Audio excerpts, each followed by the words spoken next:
Hello नमस्कार, मैं Balmukund sir. आज आप लोगों के संस्कृत के कहानी के सुपर फास्ट रिवीजन लेकर आए हैं, जिसका पार्ट 1 है छात्रा नाम तपह रिक्त स्थान में कौन सा पद होगा। तो अध्ययन होगा। राम प्रवेश उच्च विद्यालय में कौन सा स्थान प्राप्त किया था? पांचवा, तीसरा, दूसरा, पहला। लक्ष्मी किसके पास जाती है? परिश्रमी के पास। भिखन टोला देखने कौन आया था? तो अध्यापक आए थे। राम प्रवेश को छात्रा नाम अध्ययन तपह का उपदेश किसने दिया था? तो गुरु ने दिए थे। राम प्रवेश राम का जन्म किस गांव में हुआ था? लालजी टोला, भिखन टोला। किसमें? भिखन टोला में। चलिए नेक्स्ट क्वेश्चन है, 7वां क्वेश्चन है, प्रशासन ने भिखन टोला में 1 कोस की दूरी पर क्या स्थापित किया था? तो प्राथमिक विद्यालय। 8वां है, उद्योगिनम पुरुषोसिन पुपैति लक्ष्मी, यह उक्ति किस पाठ का है? तो कर्मवीर कथा का है। 9वां है, कर्मवीर राम प्रवेश राम के परिवार के सदस्यों की कुल संख्या 4 थी। राम प्रवेश राम ने किस परीक्षा में विश्वविद्यालय में प्रथम स्थान प्राप्त किया था? स्नातक की परीक्षा में। चलिए 11वां है, लक्ष्मी किसका वर्णन करती है? लक्ष्मी किसका वर्णन करती है? लक्ष्मी किसका वर्णन करती है? तो लक्ष्मी जो है वह उद्योगी पुरुष का वर्णन करती है। किसका करती है? उद्योगी पुरुष का। किसका? उद्योगी। लक्ष्मी जो है उद्योगी पुरुष का वर्णन करती है। 12 नंबर क्वेश्चन है, कर्मवीर कौन था? राम प्रवेश राम। कौन था? राम प्रवेश राम। कौन था? राम प्रवेश राम। राम प्रवेश राम। 13, भिखन टोला गाँव कहाँ है? भिखन टोला गाँव कहाँ है? 13 में है, भिखन टोला गाँव कहाँ है? क्या है? भिखन टोला गाँव कहाँ है? भिखन टोला गाँव कहाँ है? तो उत्तर प्रदेश में, झारखंड में, बंगाल में, बिहार में। तो क्या है? भिखन टोला गाँव बिहार में। क्या है? बिहार में। कहाँ है? क्या नंबर क्वेश्चन है? ये 13 नंबर है। कहाँ है? बिहार में है। 14 नंबर क्वेश्चन कहता है, दलित ग्रामवासी पुरुष की कथा कौन है? दलित ग्रामवासी पुरुष की परीक्षा कौन है? तो कर्मवीर कथा। कौन है? कर्मवीर कथा। 15 नंबर नवीन दृष्टि, 15 नंबर कहता है नवीन। 15 नंबर क्वेश्चन है, नवीन दृष्टि संपन्न शिक्षक कहाँ पहुँचे? नवीन दृष्टि संपन्न शिक्षक कहाँ पहुँचे? दीनदयाल टोला, गोसाई टोला, भिखन टोला। कहाँ पहुँचे? भिखन टोला में। कहाँ पहुँचे? भिखन। कर्मवीर राम प्रवेश। 16 नंबर, कर्मवीर राम प्रवेश ने निज उत्साह को कौन सा पद प्राप्त किया? मध्यम, निम्न पद, अधम, दीर्घ पद। बोलिए, इसका उत्तर है क्या? महत्व पद। क्या होगा? महत्व पद यानी 12। कर्मवीर कथा पाठ में किसकी कथा है? राम प्रवेश राम की। किसका है? राम प्रवेश राम का।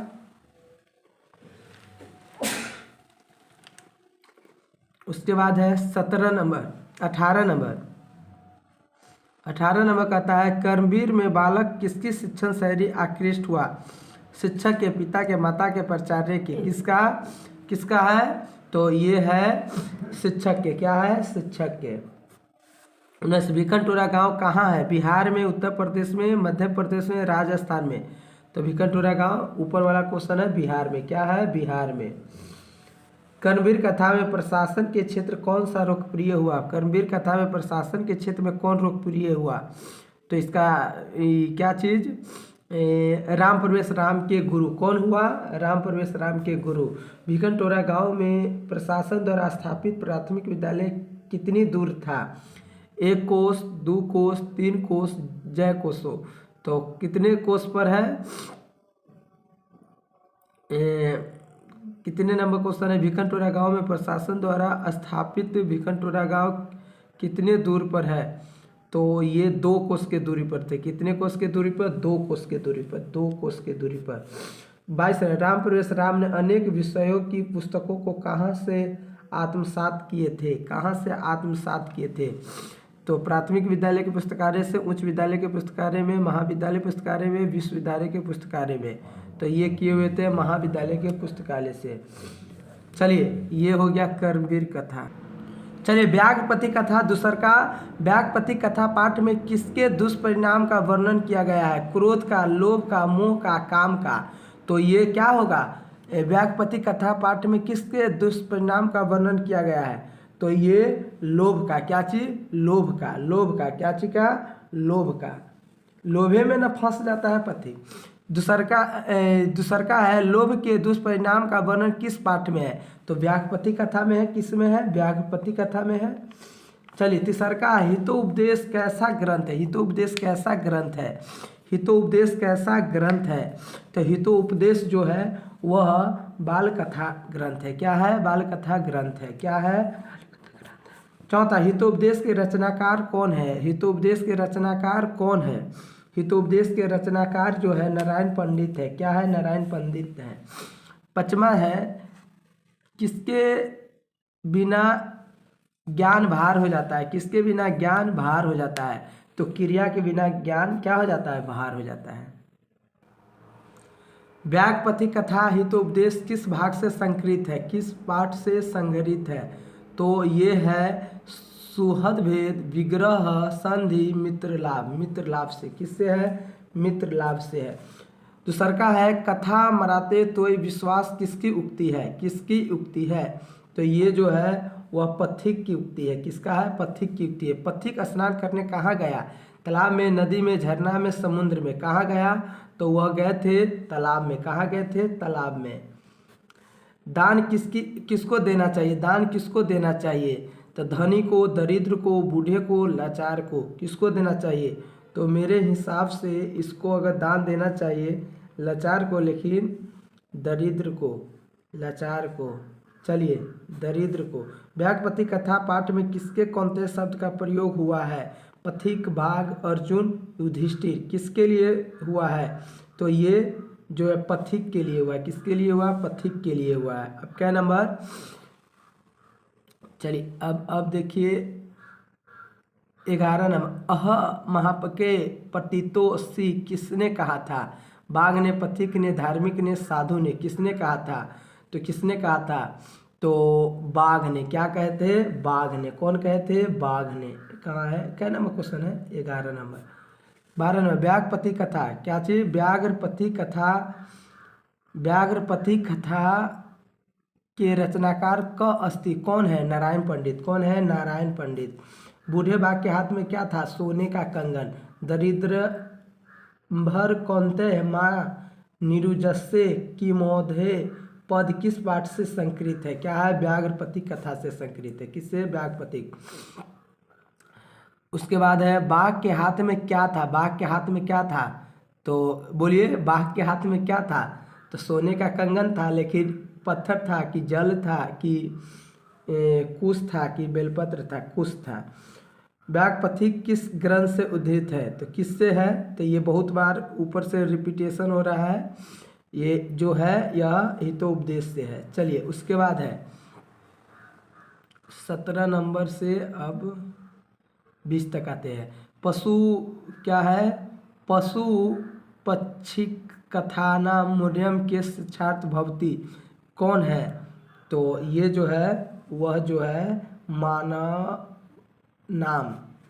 व्याघ्रपति कथा के कुत्र तत्व कंगनम किसका कथन है?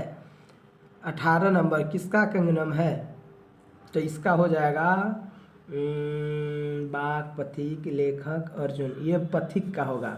दुराचारी को आश्रित कौन है? और व्याघ्र है, पथिक है, दुर्जन है, दानव है। कौन है दुराचारी? तो ये दुराचारी व्याघ्र है। 20 नंबर। 20 नंबर व्याघ्रपथिक में दान धार्मिका चरतु भवान किसका कथन है? किसका कथन है? तो ये कथन जो है वह धार्मिक का है। क्या है? धार्मिक का है। इदम सुन्नम कंगनम गिरताम किसने कहा था? पथिक ने, कथाकार ने, बाघ ने, कति दो में, दानी में। किसने कहा था? तो ये कहा था बाघ ने। 22 नंबर कहता है व्याघ्रपति कथा के दान धार्मिका चतुर्भुवन किसका कथन है? ये रिपीट हो गया है क्वेश्चन। धार्मिक का है। क्या है? धार्मिक का है। चलिए अब 23 नंबर। 23 नंबर देखिए। 23 नंबर कहता व्याघ्रपति कथा का बाघ कैसा था? जवान, बूढ़ा, बच्चा, धार्मिक। बूढ़ा। व्याघ्र पथिक कथा ये बूढ़ा था। क्या था? बूढ़ा था। चलिए उसके बाद देखिए 24 नंबर के देखिए व्यागपति कथा के पति किसमें निमग्न हो गया? पानी में। किसमें? दलदल में फंस गया था। कीचड़ में, अध्ययन में। ये गलत है, कीचड़ में फंस गया था। क्या चीज़? धूल में, कीचड़ में। कीचड़ में, पानी में नहीं, पानी में तो नहीं फंसा, दलदल उसमें दिया हुआ है, लेकिन कीचड़ में फंस गया था। किसमें? कीचड़ में। हितोपदेश नीति कथा ग्रंथ किनकी रचना है? तो ये हमेशा वही पूछ रहा है, क्या है? विष्णु शर्मा के है। चलिए, अलस कथा में तीसरका कहानी, अलसरा में आग क्यों लगाई गई थी? इससे बाहर कभी नहीं पूछेगा इसको, अलसरा में आग क्यों लगाई गई थी?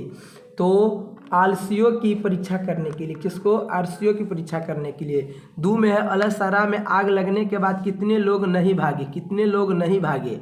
तो 3, 5, 4, 6, यही आलसी जितना था उतना ही ना, उसकी संख्या 4 था।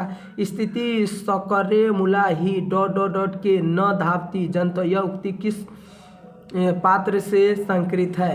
यह किस पात्र से संकलित है? अलस कथा संस्कृत, ये अलस कथा ही होगा। घर में, अच्छा चलिए अब चौथा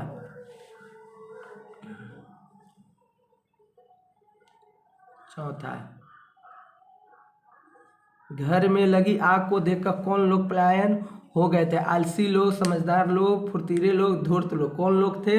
धूर्त लोग। कौन लोग पलायन हो गए? धूर्त लोग। कौन? धूर्त लोग। कौन थे? धूर्त लोग। कौन थे? धूर्त लोग पलायन हो गए थे। उसके बाद क्या नंबर है? 5वां। चारों आलसियों को कैसे बाहर? पैर पकड़कर, हाथ पकड़कर, केस पकड़कर। किसको पकड़कर? केस पकड़कर। कहाँ है? चारों आलसियों को केस पकड़कर, यानी कि चलिए, अलस कथा अंतर्गत मिथिला में कौन मंत्री थे? तपेश्वर, वीरेश्वर, भुवनेश्वर, महेश्वर। तो कौन थे? तो वीरेश्वर थे। कौन थे? वीरेश्वर थे। कौन थे? वीरेश्वर थे। चलिए 7वां क्वेश्चन पढ़िए। बनावटी आलस्य दिखाकर कौन भोजन ग्रहण करता था? विद्वान, मूर्ख, धूर्त, जानकार। धूर्त। 8वां क्वेश्चन है, कैमा क्वेश्चन है? 8वां क्वेश्चन है। 8वां क्वेश्चन कहता है, 8वां क्वेश्चन, तर्क्यते यदस्मिन् गृहे अग्निलग्नम अति किस आलस्य की युक्ति है? द्वितीय। क्या है? द्वितीय। उसमें पहला, दूसरा, तीसरा, चौथा बोलता है। अर्पित विग्रह द्रव्य का भक्षण कौन कर रहे थे? कौन कर रहे थे? विग्रह कौन कर रहे थे? 9वां क्वेश्चन है, कौन कर रहे थे? तो दुष्का कर रहा था। कौन कर रहा था? दुष्का कर रहा था। चलिए अब 10 से हम लोग स्टार्ट करेंगे। 10 से चलिए 10 से स्टार्ट करते हैं। 10 नंबर क्वेश्चन कह रहा है कि पतिरेव गति डॉट पर बलानम जननी गति कौन होता है? तो स्त्री नाम। क्या होता है? पति का गति कौन होता है? स्त्री नाम होता है। स्त्री नाम। कोपी तथा धार्मिक नस्ती डैश कटे वासमान प्राविनोती किसने कहा था? तो ये तीसरा आलसी कहा था। चलिए 13 नंबर क्वेश्चन है। 13 नंबर क्वेश्चन कह रहा है, 13 नंबर क्वेश्चन, अलस कथा पाठ में अहो कथ में कोलाह किसकी युक्ति है? नहीं, 12 नंबर हो गया था सर। क्या नंबर बतलाए हैं अभी? चलिए 12 नंबर देख लीजिए, एक बार और रिपीट कर लीजिए। 12 नंबर जो अलसरा में आग किसने लगाई थी? तो अलसरा के कर्मचारियों ने। क्या चीज? अलसरा के कर्मचारियों ने आग लगाई थी। 13 नंबर, अलस कथा पाठ में अहो कथ्यम कथा किसकी युक्ति है? 13 नंबर क्वेश्चन है कि किसकी युक्ति है? तो ये जो होगा पहला आलसी बोले थे। क्या थे? पहला आलसी। 14 नंबर क्वेश्चन कहता है 14 नंबर, 1 मिनट, 14 नंबर क्वेश्चन, अलसरा में आग कब लगाई गई? रात में, दिन में, जब सब सो रहे थे, जब सब भोजन कर रहे थे। बहुत अच्छा क्वेश्चन है। जब सब सो रहे थे। क्या चीज़? जब सब सो रहे थे। लेकिन धूर्त लोग थोड़ी सोते हैं। अलस कथा कैसी कथा है? अलस कथा कैसी कथा? अलस कथा कैसी कथा है? बाल कथा। ये रिपीट कर दिया। क्या चीज कर दिया? रिपीट कर दिया। ये जो कथा है यह व्यंग्यात्मक कथा है। क्या चीज? व्यंग्यात्मक कथा है। क्या है? देखिए क्वेश्चन में रट जाइए, आपको बहुत 400+ नंबर। अलस कथा पाठ के रचयिता कौन है? अलस कथा पाठ के रचयिता कौन है? अलस कथा पाठ के रचयिता कौन है? तो ये है विद्यापति। कौन है? विद्यापति। 17 नंबर क्वेश्चन कहता है कि मैथिली भाषा के कवि कौन थे? विद्यापति थे। वास्तविक आलसियों की संख्या कितना है? तो 4 है। वास्तविक आलसियों की संख्या 4 है।